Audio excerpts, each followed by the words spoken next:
A Receita Federal determina que as fintechs tenham as mesmas obrigações que os bancos. Destaque para o bloco de notas do Correio Brasiliense. As informações com Carlos Alexandre, editor de Política, Economia e Brasil. É com você. Boa noite, Calecha.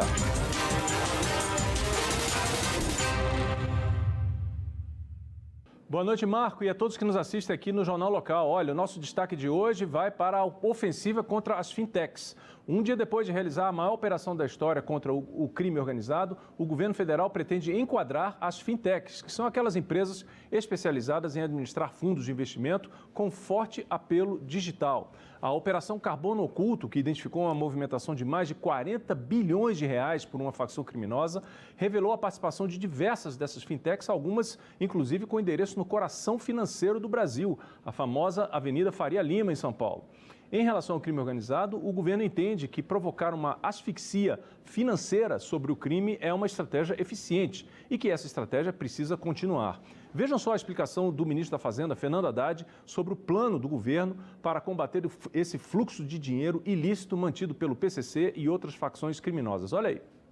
Porque a sofisticação do crime organizado hoje, ela exige da parte da Receita, ministro Lewandowski, que nós consigamos decifrar o caminho do dinheiro, que é muito sofisticado. Se não fosse por isso, nós não teríamos conseguido chegar a mais de 1.000 postos de gasolina, 4 refinarias, mais de 1.000 caminhões que estavam à disposição do crime capilar do ponto de vista material, do ponto de vista de distribuição do combustível, e extremamente sofisticado do ponto de vista financeiro, porque são muitas camadas que precisam ser abertas para se chegar no patrimônio do crime organizado.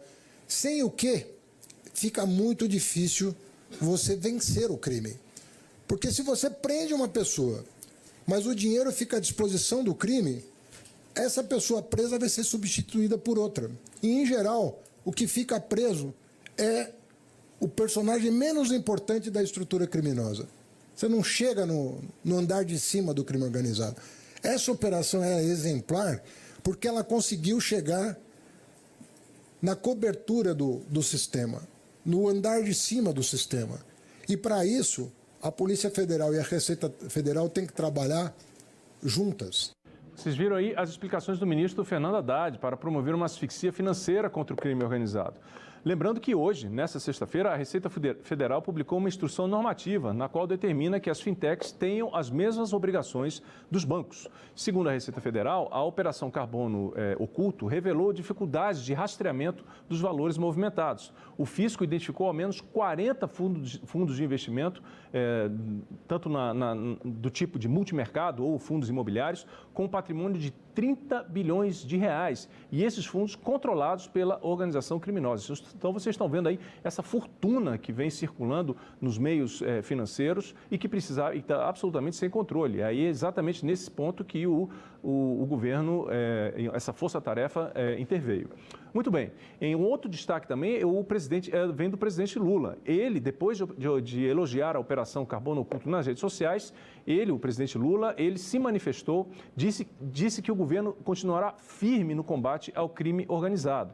Em uma entrevista à Rádio de Minas Gerais, o chefe do Planalto fez uma avaliação semelhante à do ministro da Fazenda, Fernando Haddad. O presidente Lula também atacou o deputado Nicolas Ferreira, ainda por conta daquela polêmica envolvendo o Pix no início do ano. Olha só.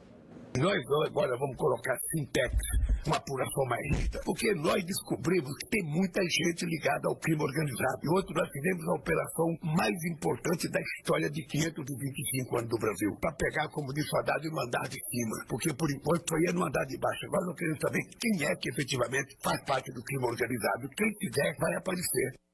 Vocês viram aí, então, a participação do presidente Lula, falando do objetivo de pegar o pessoal da turma de cima, os chefões, aí, os barões desse esquema absolutamente criminoso. E ele também, como eu mencionei, a gente não colocou aqui no vídeo, mas ele atacou, sim, o deputado federal Nicolas Ferreira. O Nicolas Ferreira, por sua vez, rebateu essas críticas que surgiram aí nas últimas horas em relação a de que por causa do vídeo dele, o governo teria enfrentado dificuldades para rastrear esse dinheiro todo. O Nicolas Ferreira, ele, nas redes sociais dele, ele rebateu todas essas acusações, dizendo que não tem nada a ver com isso e que, na verdade, essas investigações elas diziam respeito a entre 2000 2020 e 2024. O vídeo dele é de 2025. Então, a briga política, ela continua. A gente vai trazer mais detalhes para você nas edições do Bloco de Notas, ok? Eu fico por aqui. Volto com você, Marco.